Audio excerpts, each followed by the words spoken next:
Akhir perseteruan warisan Lina Jubaidah. Teddy bahagia dapat warisan? Ini pengakuan Rizky Febian.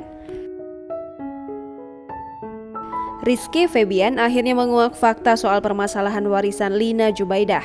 Putra Sule menyebut jika dirinya sudah mengatakan pertemuan dengan Teddy Pardiana.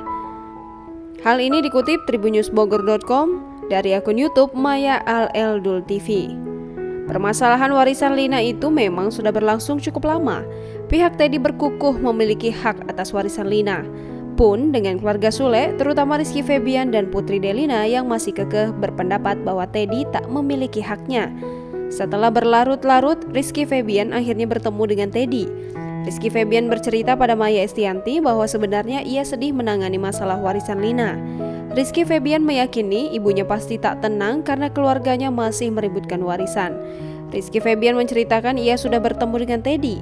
Dalam pertemuan dengan Teddy, kata Rizky Febian membicarakan soal pembagian warisan Lina. Rizky Febian sendiri tak menyangka harus terlibat dalam masalah warisan Lina. Rizky Febian sempat bungkam saat awal-awal Teddy menanyakan soal warisan Lina.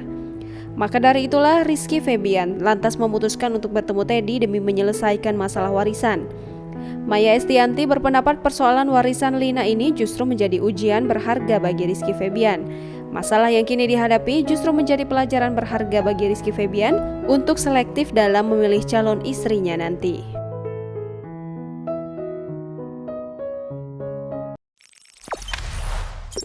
Jangan lupa subscribe, share, komen, dan like ya!